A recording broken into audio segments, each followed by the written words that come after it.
Well, for more on this, we're now joined via Zoom by Professor Mammo Muchie, who's a Pan-African scholar at the Tshwane University of Technology here in South Africa. Prof, always good to talk to you. Thank you so much for joining us. Welcome. Thank you very much. I haven't heard from you for a long time. Yes, it's been a while. My brother Peter. Lovely to hear your voice. So 13 months since Yes. this conflict began. Do you think that this withdrawal is a positive sign that maybe a ceasefire is in the offing? I think that I saw a letter written to the United Nations Secretary General by Tshwane, who is the Tigrayan, I think, the Tigray Liberation Front leader, saying that they have now withdrawn their forces from Afar and the Amhara and all these other areas. They have all taken them back to Tigray. That's what he said. And then he blames and accuses the current Ethiopian government and the Eritrean government, and also all the foreign actors. He said that sent drones and things like that. He's doing that. But what he's saying is that he's claiming mainly and putting all the charges against the other side. The side, I really believe this is very, very important. All of you must recognize. The important thing is that the Tigray Liberation Front ran Ethiopia for 27 years. After 27 years, they had a discussion when the Abiy government came. There was a number of negotiations, a number of elders, everyone saying that let's not go into conflict, into war. But for some reason, they went to war. They should never have taken this war. This war was totally unnecessary. It was dangerous for everyone. Everyone suffered. Tigrayans suffered. Amhara suffered. Everybody suffered. I'll just give you a few information on just on the education side. 5,383 schools have been destroyed. 1.9 million children, students have been disrupted. Just how can I say to you, all over, and 116,000 teachers have also been all over the place and then disrupted everywhere. And you not believe how many also school books, many things like that, libraries, and colleges, all of them lost so many things. They did so many things. It's unbelievable what they did. It's incredible what they have done. So what you see is an amazing, very complicated situation. That's what has happened. All right. Very complicated indeed. So, but I seem to remember that right at the beginning of this, was it not Abiy Ahmed who sent in troops to Tigray to start this insurrection? And he said that it was going to take a few days and he'll sort them out and then he'll be back. And it just carried on. No, you're right. What they said was there was in a place called Maikadra, there was the troops that were there, over about 1,000 troops. But there was we're told they were murdered.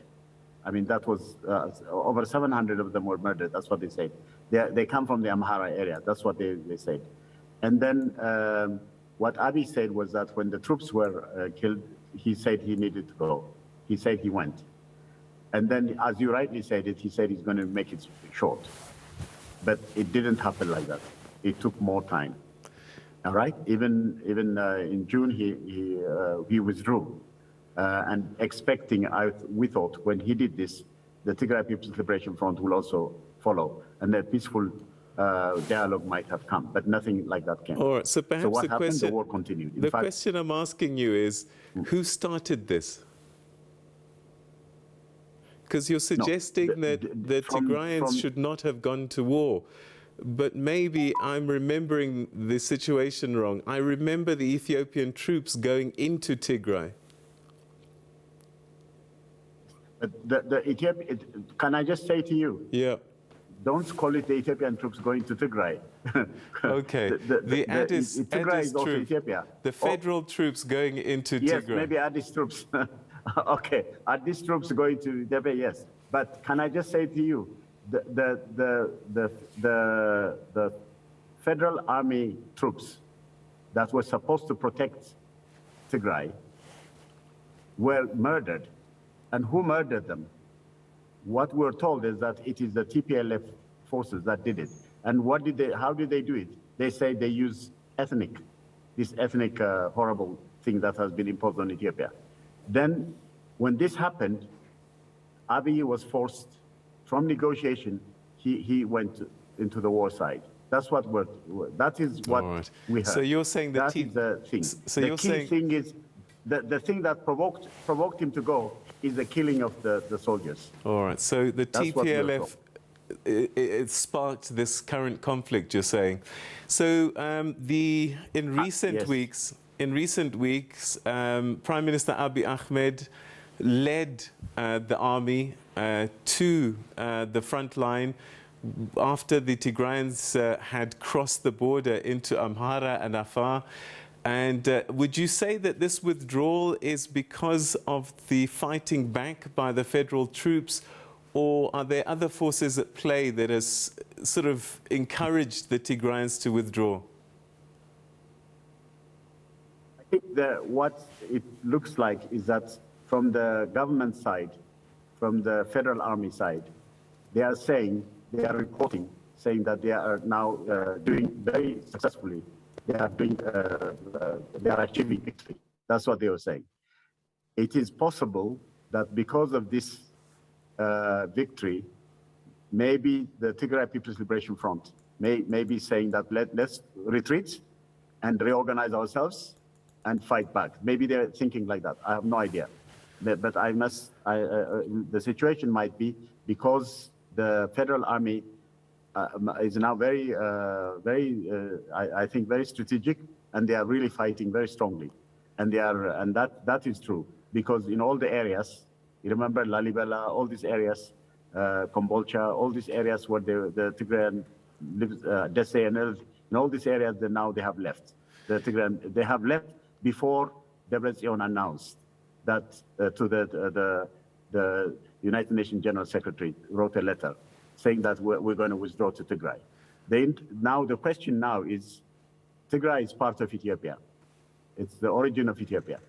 So what might happen is that the federal army might also go to Tigray because they need to make the whole area now united and free from all this war. So I think the situation might, even though the Tigray Liberation Front army is back to Tigray, and the situation might be that the federal army might go to Tigray too. All right, you've said a couple of things there, let's unpack that. It's unlikely that the Tigrayans consider this a surrender, and whilst they might have withdrawn back to Tigray, one would probably think that they're going to continue to defend Tigray from the federal troops if they advance. If the federal troops do advance, are we not back in the situation that kicked off the conflict 13 months ago, an invasion by the federal troops into Tigray? I think the situation is, from what I see now, even the Tigray population is now getting to recognize that what has happened to them is wrong, including their children being soldiers and things like that. There is now opposition. In fact, there's a young lady called Hermela. She's from Tigray, but she strongly opposes the Tigray People's Liberation Front and what they are doing.